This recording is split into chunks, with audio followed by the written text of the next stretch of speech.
રાધનપુર તાલુકાના ગોતરકા ગામ ખાતે સ્વામીજીના આશ્રમ ખાતે ગુરુ પૂર્ણિમાની ઉજવણી કરવામાં આવી હતી। પરમ પૂજ્ય મહંત બાલ કાગેશ્વર દાસજી દ્વારા પાટણ જિલ્લાના રાધનપુર તાલુકાના ગોતરકા ગામ ખાતે આવેલ સ્વામીજીના આશ્રમ ખાતે અષાઢ સુદ પૂનમના દિવસે ગુરુ પૂર્ણિમાની ઉજવણી કરવામાં આવી હતી। વ્યાસ પૂર્ણિમા જેમને આપણે ગુરુ પૂર્ણિમા તરીકે ઓળખીએ છીએ, જેને લઈને ગુરુ પૂર્ણિમાની ઉજવણી આવી મોટી સંખ્યામાં ભાવિ ભક્તો દર્શન કરવા ઉપસ્થિત રહ્યા હતા।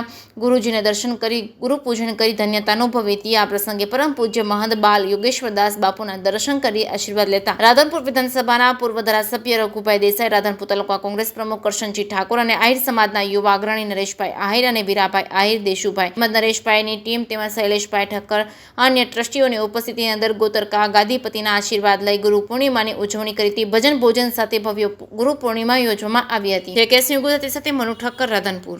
ગુરુર બ્રહ્મા ગુરુર વિષ્ણુ गुरुर्देवो महेश्वरः गुरुः साक्षात् परं ब्रह्म तस्मै श्री गुरुवे नमः। अखंड मंडलाकारं व्याप्तं येन चराचरं तत्पदं दर्शितं येन तस्मै श्री गुरुवे नमः। सीताराम समारंभां रामानंदाचार्य मध्यमाम अस्मदाचार्याय वंदे गुरु परंपराम। प्रेम से बोलिए सदगुरुदेव भगवान की, श्री स्वामी जी महाराज की, श्री द्वारिकाधीश भगवान की।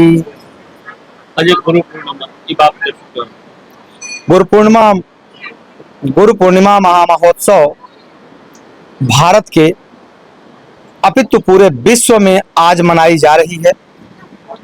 गुरु शब्द वह है, गुह का मतलब अंधकार और रूह का मतलब प्रकाश, जो अंधकार से प्रकाश के तरफ लेकर के जाए वही गुरु स्वरूप होता है। गुरु पूर्णिमा पे आज भगवान श्री से विभूषित सदगुरुदेव भगवान की कृपा से इस पावन धराधाम गौतरका में गुरु पूर्णिमा महामहोत्सव का कार्यक्रम सफल रहा। करीब करीब 7 राज्य से इस पावन धराधाम में भक्त आए और आशीर्वाद एवं दीक्षा प्रसाद ग्रहण कर आगे की पथ यात्रा पर निकले। बहुत सुंदर कार्यक्रम गया। गुरु पूर्णिमा महामहोत्सव में आप सभी जो इस पावन धराधाम, जो इस न्यूज चैनल से लोग न्यूज देखेंगे, उन लोगों से बस यही मैं कहूँगा कि गुरु पूजन कर करके अपने जीवन को धन्य करें। ગોતરકા સ્વામીજીની જગ્યામાં આજે બાપુના દર્શન કરીને ધન્ય થઈ ગયા।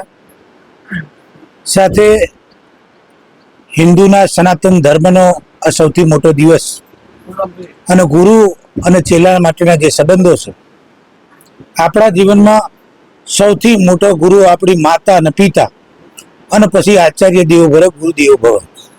સંસ્કાર, સજ્જનતા, વિવેક અને સામાજિક સહિષ્ણુતા એ આપણા ગુરુજનોએ આપણને શીખવાડ્યું છે। હિન્દુ ધર્મ, સનાતન ધર્મ એ ગુરુની ભક્તિથી ભરેલો છે। ગુરુ જ આપણને ભગવાન સુધી પહોંચાડી શકે અને ભગવાનના દર્શન કરાવી શકે।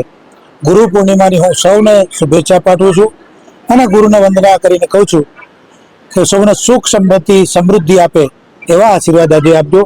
જય હિન્દ, જય ભારત, જય જય ગરવી।